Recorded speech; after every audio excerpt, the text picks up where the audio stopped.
السلام علیکم ناظرین، میں محمد غفران آپ کا استقبال کرتا ہوں اسلامک سوالات کے ایک اور نئے ایپیسوڈ میں۔ تو آئیے بنا زیادہ بات کرے شروع کرتے ہیں آج کے سوال۔ آپ کا سوال ہے تعویذ پہننا کیسا ہے؟ آپ کے آپشن ہیں: پہلا شرک ہے، دوسرا بدعت ہے، تیسرا حرام ہے، چوتھا ان میں سے کوئی نہیں۔ اس کا صحیح جواب ہے ان میں سے کوئی نہیں۔ قرآن کی آیتوں والا تعویذ پہننا نہ تو شرک ہے، نہ بدعت ہے اور نہ ہی حرام ہے، لیکن صرف وہ تعویذ جن میں قرآن کی آیت ہو۔ اگر کسی تعویذ میں قرآن کی آیتیں ہیں تو اسے پہننا شرک تو ہو ہی نہیں سکتا، کیونکہ اس تعویذ میں اللہ تعالیٰ کا ہی نام ہے۔ اور قرآن کی آیتوں والا تعویذ پہننا بدعت بھی نہیں ہے، کیونکہ یہ اسلام کو بدل نہیں رہا۔ تعویذ میں وہی بات لکھی ہوئی ہے جو قرآن میں ہے، اور قرآن کی آیتوں والا تعویذ پہننا حرام بھی نہیں ہے، کیونکہ قرآن کو بھلا کون حرام کہہ سکتا ہے۔ یہ سب باتیں اس تعویذ کے لیے ہیں جس میں قرآن کی آیتیں لکھی ہو۔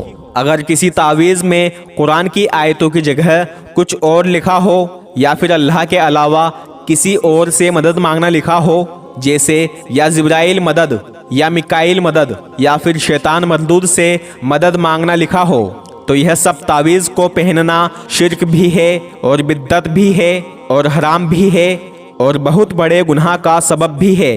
شرک اس لیے ہے کیونکہ اللہ تعالیٰ کو چھوڑ کر کسی دوسرے سے مدد مانگی جا رہی ہے، اور بدعت اس لیے ہے کیونکہ اسلام کو بدل دیا۔ نماز قرآن کو چھوڑ کر تعویذ کو پہن کر مدد مانگی جا رہی ہے، اور حرام اس لیے ہے کیونکہ اللہ کے سوا کسی اور سے مدد مانگنا یا اللہ کے غیر کا نام اپنے گلے میں لٹکا کر اس سے حفاظت کی امید رکھنا بالکل حرام ہے اور بہت بڑے گناہ کا سبب ہے۔ آج ہمارے معاشرے میں تعویذ گنڈوں کا استعمال اس قدر پھیل گیا ہے کہ لوگ تعویذ پہننے کو ہی اسلام سمجھتے ہیں۔ نماز، روزہ، قرآن کو چھوڑ کر کسی سے تعویذ بنوا کر اسے گلے میں لٹکا لیں گے اور اس سے امید کریں گے کہ وہ ہماری حفاظت کرے گا۔ حفاظت تو تب کرے گا جب تم اس کو پڑھو گے۔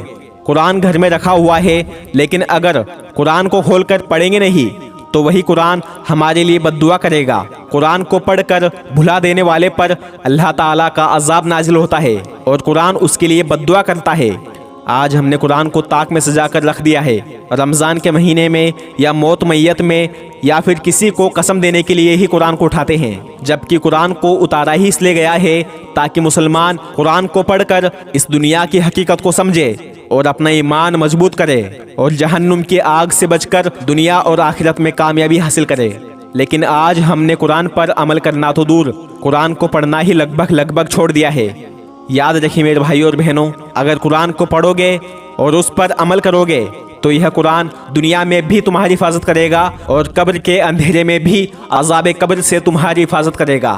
اور اگر قرآن کو پڑھنا چھوڑ دو گے اور قرآن مجید کے حکموں کو توڑو گے تو پھر نہ تو کوئی تعویذ اور نہ ہی کوئی پیر پیغمبر تمہیں اللہ کے عذاب سے بچا سکتا ہے۔ اب رہا سوال کہ قرآن کی آیتوں والا تعویذ پہننا جائز ہے یا نہیں، تو اس کا جواب ہے جائز تو ہے، لیکن پسندیدہ نہیں ہے، کیونکہ گلے میں قرآن کی آیتوں والا تعویذ لٹکا کر اس سے حفاظت کی امید رکھنا یہ نہ تو قرآن سے ثابت ہے اور نہ ہی حدیث سے ثابت ہے، اور نہ ہی ہمارے صحابہ نے ایسا کچھ کیا۔ ایک حدیث ملتی ہے جس میں آتا ہے کہ ایک صحابی اپنے بچوں کو ایک دعا یاد کرواتے تھے، اور جن چھوٹے بچوں کو دعا پڑھنا نہیں آتی تھی تو وہ صحابی اس دعا کو ایک تختی پر لکھ کر اس بچے کے گلے میں لٹکا دیتے۔ اب یہاں پر وہ ایسا اس لیے کرتے تھے تاکہ جب بچہ بار بار اس تختی کو دیکھے گا تو وہ دھیرے دھیرے اس دعا کو پڑھنا سیکھ لے گا۔ اصل مقصد ہے پڑھنا۔ میں آپ کو ایک مثال کے ذریعے سمجھاتا ہوں۔ قرآن شریف کی سورہ نحل سورہ نمبر 16 آیت نمبر 69 میں اللہ تعالیٰ فرماتا ہے کہ شہد میں شفا ہے، اور حدیث میں بھی آپ صلی اللہ علیہ وسلم نے فرمایا ہے کہ شہد میں شفا ہے، اور بے شک یہ سچ ہے۔ اب اگر میرا پیٹ درد کرے اور میں ایک شہد کی بوتل کو دھاگے سے باندھ کر اپنے گلے میں لٹکا لوں تو کیا مجھے شفا ملے گی کیا؟ نہیں نا، کیونکہ جب میں شہد کو اپنے حلق سے نیچے اتاروں گا ہی نہیں تو مجھے شفا کیسے ملے گی؟ ٹھیک اسی طرح جب آپ قرآن کو پڑھو گے اور قرآن کے مطابق عمل کرو گے تو یہی قرآن دنیا میں بھی آپ کی حفاظت کرے گا اور آخرت میں بھی عذاب قبر سے بچائے گا۔ قرآن کی آیتوں والا تعویذ پہننا حرام نہیں ہے، لیکن علماء حضرات اور شریعت کی نظر میں ناپسند ہے۔ جب کوئی پریشان آدمی یا عورت کسی علم والے کے پاس جاتے ہیں اور ان سے تعویذ مانگتے ہیں تو وہ علماء حضرات ان کو تعویذ اس لیے دیتے ہیں تاکہ اس پریشان شخص کو صبر آ جائے۔ اگر علماء حضرات تعویذ دینے سے منع کر دیں گے تو پھر وہ پریشان شخص کسی گمراہ کے پاس یا کسی کافر کے پاس تعویذ مانگنے جائے گا اور شرک جیسا بڑا گناہ کر بیٹھے گا۔ اس لیے جب آپ کسی عالم سے تعویذ مانگتے ہو تو ان کو نہ چاہتے ہوئے بھی آپ کو تعویذ دینا پڑتا ہے، لیکن علماء حضرات کی نظر میں تعویذ پہننا ناپسند عمل ہے، کیونکہ پھر اس شخص کا سارا بھروسہ تعویذ پر چلا جاتا ہے اور وہ اللہ تعالیٰ سے مدد مانگنا لگ بھگ چھوڑ دیتا ہے اور نماز روزے سے دور ہونے لگتا ہے۔ اس لیے قرآن کی آیتوں والا تعویذ پہننا بھی علماء کے نزدیک ناپسند عمل ہے۔ اس لیے ہم مسلمانوں کو یہ چاہیے کہ اصل جو اسلام ہے ہم اسے فالو کریں، نہ کہ موجودہ وقت کے حالات کو دیکھ کر ویسا ہی کرنے لگیں۔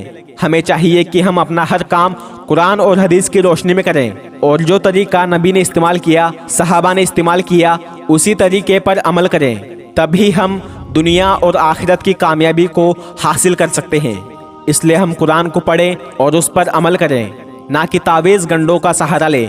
سورہ بقرہ سورہ نمبر 2 آیت نمبر 255 یعنی کہ آیت الکرسی، جو لگ بھگ ہر ایک مسلمان کو یاد ہوتی ہے، اور اگر یاد نہیں تو یاد کر سکتے ہیں، کوئی مشکل کام نہیں۔ آیت الکرسی کی فضیلت بہت زیادہ ہے، اگر پوری فضیلت بتانے لگا تو ویڈیو اور لمبی ہو جائے گی۔ چند فضیلت آپ کی خدمت میں پیش کرتا ہوں۔ حدیث پاک کا مفہوم ہے کہ قرآن مجید کی تمام آیتوں میں سے سب سے زیادہ افضل آیت آیت الکرسی ہے۔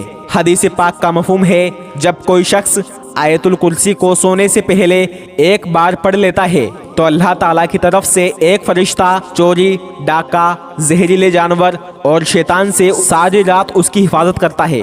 حدیث پاک کا مفہوم ہے جب کوئی شخص ہر فرض نماز کے بعد ایک بار آیت الکرسی پڑھتا ہے تو ایسے شخص اور جنت کے درمیان صرف اس کی موت ہے، جیسے ہی اس کو موت آئے گی تو بنا حساب کتاب کے سیدھا جنت میں داخل کر دیا جائے گا۔ سبحان اللہ۔ ان سب کے علاوہ بھی بہت سی احادیثیں ایسی ہیں جس میں آیت الکرسی کی فضیلت کے بارے میں بتایا گیا ہے، لیکن وقت کم ہے، انشاءاللہ پھر کسی دوسری ویڈیو میں بات کریں گے۔ تو امید کرتا ہوں انشاءاللہ آپ کو یہ سب باتیں صحیح طریقے سے سمجھ آ گئی ہوں گی اور اب آپ اسی کے مطابق عمل کریں گے۔ میں ملتا ہوں آپ کو اگلی ویڈیو میں انشاءاللہ، زندہ رہا تو۔ السلام علیکم ورحمۃ اللہ وبرکاتہ۔